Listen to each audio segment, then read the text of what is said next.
Olá pessoal, tudo bem? Sejam muito bem-vindos por aqui ao nosso canal. Faz um tempinho que eu não paro para gravar vídeos para vocês, não é mesmo? Mas eu quero que agora nesse segundo semestre de 2024 eu possa me tornar mais assídua por aqui, porque eu quero realmente fortalecer o projeto SOS Pais de Adolescentes.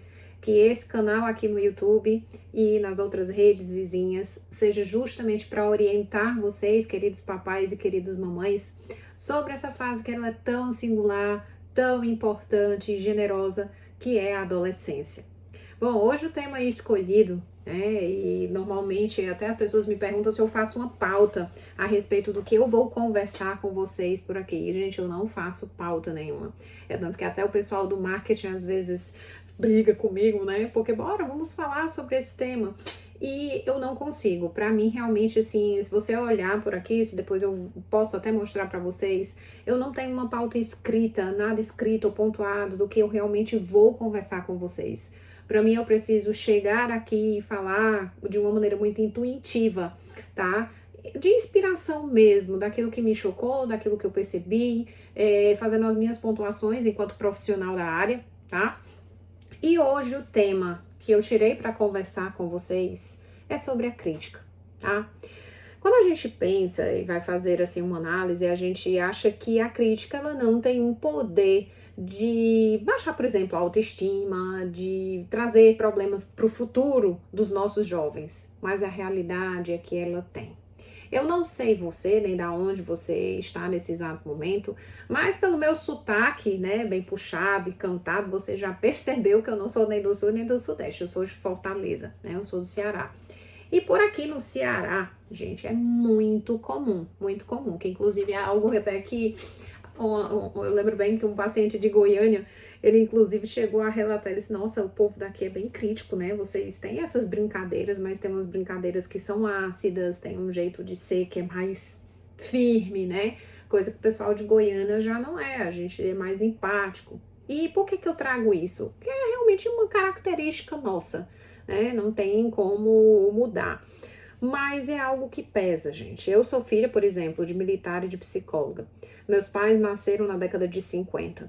Foram filhos de pessoas extremamente críticas. E o que é que, vamos dizer assim, deu fruto, deram frutos pessoas, pais críticos. Então, assim, eu fui uma filha, eu e minhas irmãs, somos três, no caso, eu sou a caçula, nós vivenciamos muito isso, né? Essa famosa crítica construtiva, essas pontuações.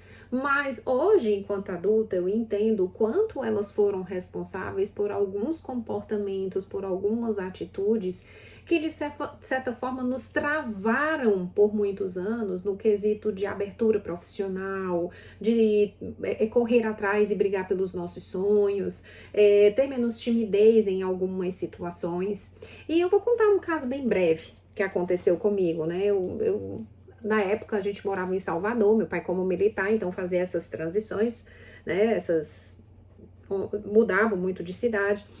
E lá em Salvador, por volta, eu acho que eu tinha 7 anos de idade, eu estava naquela fase que eu sempre tive, né? Essa característica, eu gostava da teatralidade, de aparecer, olhem pra mim, de imitar. Era muito meu, é algo inato meu, mas que por muito tempo ficou adormecido na vida adulta. E eu vou contar pra vocês, tá? Então, assim, eu tava naquela fase que queria imitar alguns personagens e eu me identifiquei com a risada da bruxa. Por algum motivo eu me identifiquei. Então, no meio da sala de aula, num momento lúdico, que não tava nem acontecendo aula, né? Eu lembro que eu dei aquela gargalhada, bem assim, né? De aparecer e a professora não gostou. Inclusive veio pontuar, brigou que não era para eu fazer aquilo, né? Que a gente estava na escola, aquela coisa, padrão bem rígido. E posteriormente foi pontuar para os meus pais. E óbvio, né, meu pai extremamente militar e minha mãe mais ainda naquela coisa, como a filha da psicóloga está tendo tal comportamento, né, não pode. Então vieram realmente pontuar que não gostaram e bababá. E eu lembro que aquilo me soou, né, foi algo tão doloroso para mim enquanto criança receber, que eu acabei me fechando, me resguardando, me tolhendo do meu processo criativo. As pessoas, infelizmente, naquela época, os adultos, eles não tiveram empatia para se colocar no meu lugar. Que a criança realmente ela tem essa necessidade de expansão. E quais foram os efeitos disso tudo na minha vida, gente? Eu passei a ter dificuldade de me expressar em público, né? Em alguns casos eu ficava muito nervosa mesmo.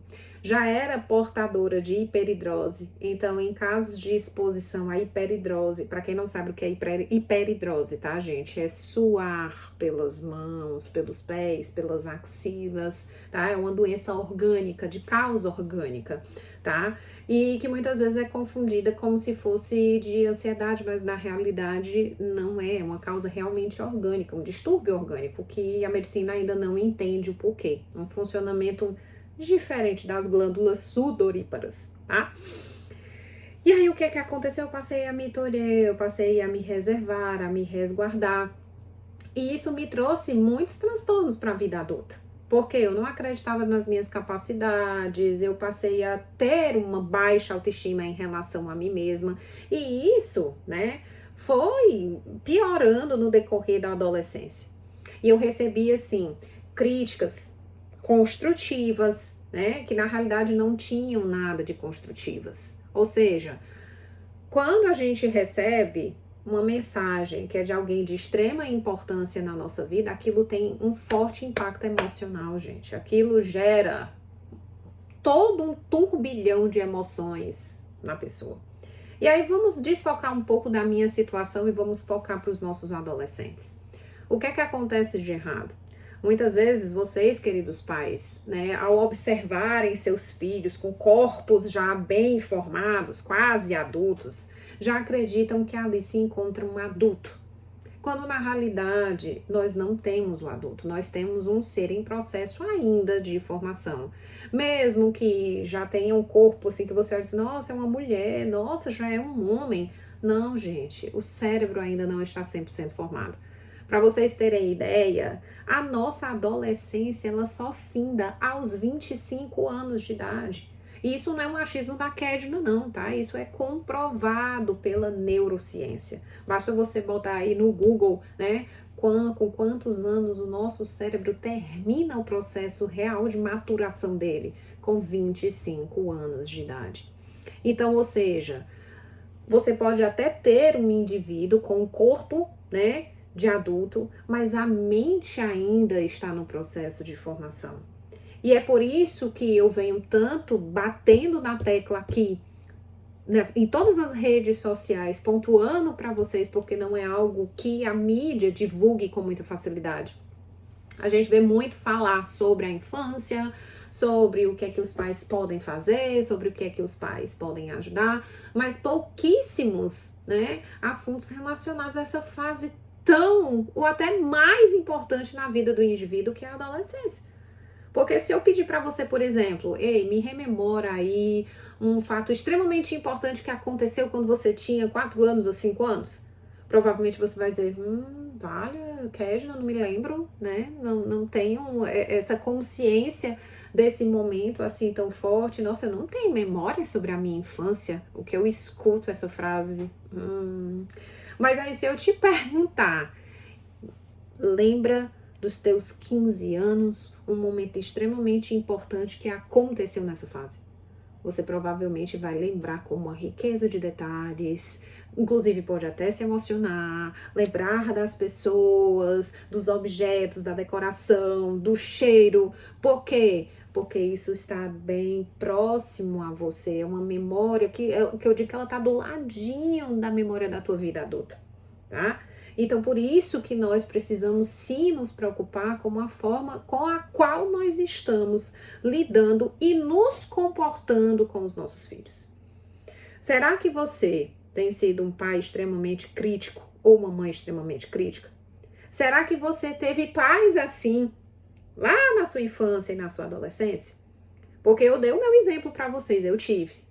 E eu sei o quanto que eles me amaram, óbvio, eles queriam me ensinar, eles queriam me educar, queriam que eu fosse uma boa mulher na vida adulta, né? Uma boa profissional na vida adulta. Mas hoje eu posso dizer aqui abertamente para vocês o quanto algumas críticas que na boa das intenções eles fizeram, né? Tiveram comigo essas pequenas pontuações fizeram muito mal para minha saúde mental, para minha área comportamental, gerando em mim inúmeras inseguranças e até me tolhendo no meu processo criativo e de crescimento enquanto pessoa, né? Então a gente precisa fazer sim essa análise. Será que eu preciso criticar o meu filho o tempo todo? E aí eu vou dar um exemplo para vocês que eu acho que talvez possa até ter acontecido com você, tá? O paciente chega e conta, nossa, Kesna, tirei 8,5 nessa prova, cara, essa prova super difícil, eu achava que eu ia reprovar, e olha que matemática para mim é uma coisa super complicada. E aí eu cheguei super animada, eu nem acreditei que eu me esforcei, que eu estudei, eu tirei 8,5 nessa prova. E aí eu cheguei pro meu pai e fui mostrar, pai, olha só, eu consegui, tirei 8,5 na prova. E meu pai olhou pra minha cara, 8,5? Você tá tão feliz porque você tirou 8,5? Meu filho, isso não é nota boa. Ou também pode ter esse que olha assim, 8,5? Parabéns, você não fez mais nada do que a sua obrigação. Gente, cá pra nós, isso é um balde de água gelada na cabeça de um pobre de um adolescente. Com a probabilidade dele voltar para você e contar com entusiasmo, com alegria, com empatia, o processo de sucesso. Ele provavelmente se sentiu o cocô do cocô do cocô do cocô da baratinha. E muitas vezes a gente não se dá conta que a gente está repetindo alguns padrões comportamentais que a gente aprendeu com os nossos avós, que os nossos pais aprenderam com os pais dele, e por aí vai, né? Então, ou seja, e aí traz um pouco também da parte da educação positiva, da psicologia positiva, da parentalidade positiva, que tem sido algo tão recorrente, tão falado por aqui nas redes. Gente, cadê a nossa empatia? Onde foi que a gente se perdeu? A realidade é essa, né? Porque a adolescência nada mais é do que um indivíduo que está aprendendo a se tornar adulto. E pasmem, não está aprendendo a se tornar adulto, não é com o teu vizinho, não é com qualquer outra pessoa, mas é com você. Lembra que ele passa a maior parte do tempo é com você, querido papai e querida mamãe. Ele nasceu, foi aí, então ele já traz aí um temperamento, mas ele também absorve por espelhamento algumas atitudes, alguns comportamentos, algumas formas de agir. E se você é extremamente crítico com ele, há uma grande probabilidade que ele também seja muito crítico com os filhos lá na frente. Então, assim, a crítica, para que ela seja construtiva, a gente precisa realmente refletir e pensar no momento certo para comentar, nas palavras adequadas, para justamente não magoar e não machucar. Como é que está emocionalmente o meu filho? Como é que está emocionalmente a minha filha? Eu vejo muitos pais no nível de ansiedade elevada, hard, né? E acabarem cometendo erros gritantes que ao invés de melhorar a relação, faz é apartar. Então, quando você tem uma atitude muito crítica, qual o risco que você tem, além de você estar gerando traumas emocionais no teu filho? É simplesmente quebrar vínculo. Será que você gosta de estar perto de uma pessoa que está o tempo todo te criticando, te julgando, te pontuando só nos teus erros, no que tu não sabe fazer? Ninguém quer, né? Essa que é a verdade. Então, assim, nós precisamos, enquanto adultos, observar também os nossos comportamentos. E eu não digo só os pais, não, gente. Se você é educador, se você é psicólogo e está acompanhando por algum acaso esse vídeo, também faz uma reflexão aí sobre a forma que você tem atuado. E a adolescência vai até os 25 anos, então não cabe também só o contexto escola, cabe também ao contexto faculdade.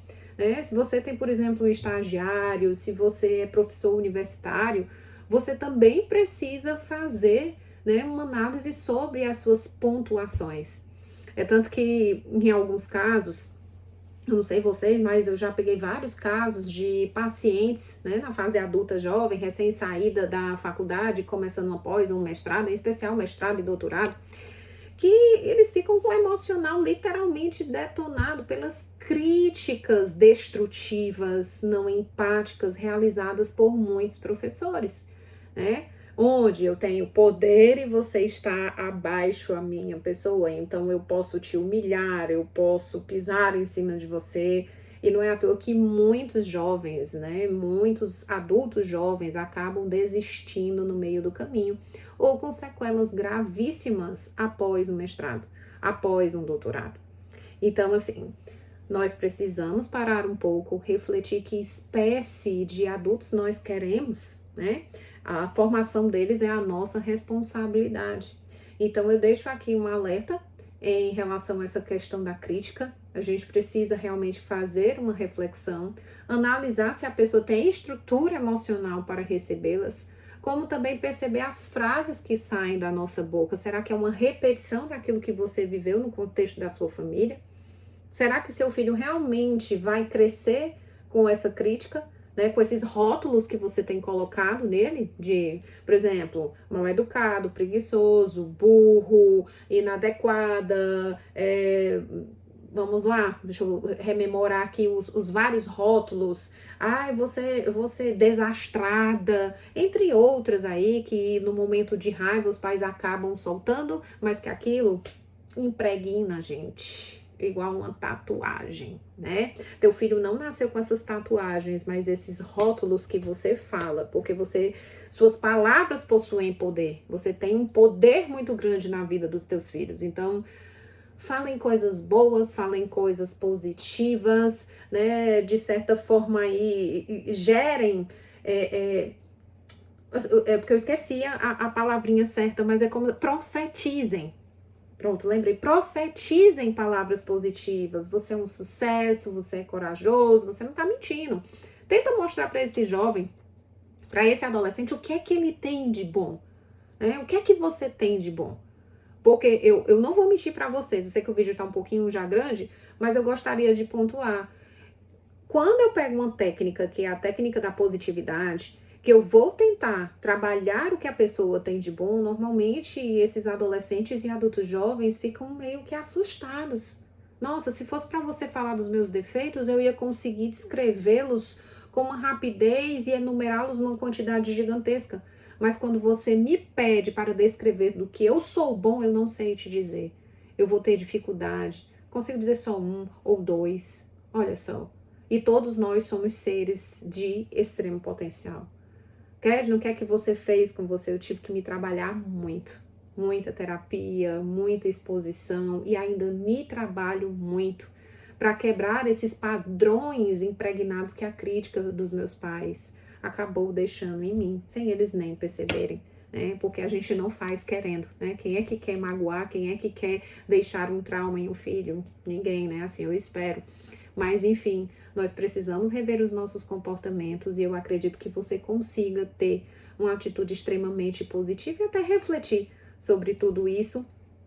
E acaba, gente, que é um hábito, tá? Criticar é um hábito e você pode modificar esse hábito.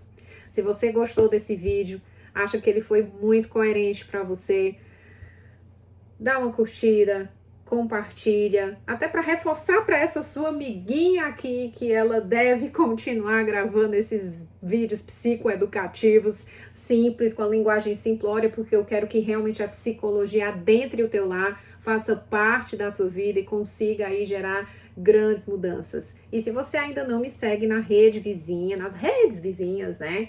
O meu perfil é @psikednamiranda. Por lá todos os dias eu estou nos stories, estou nos posts falando sobre alguma coisa extremamente importante, como também no nosso podcast SOS Pais de Adolescente, que você encontra lá, tá? No Spotify. Um beijo bem grandão e até o nosso próximo Pura Vídeo no canal. Tchau, tchau!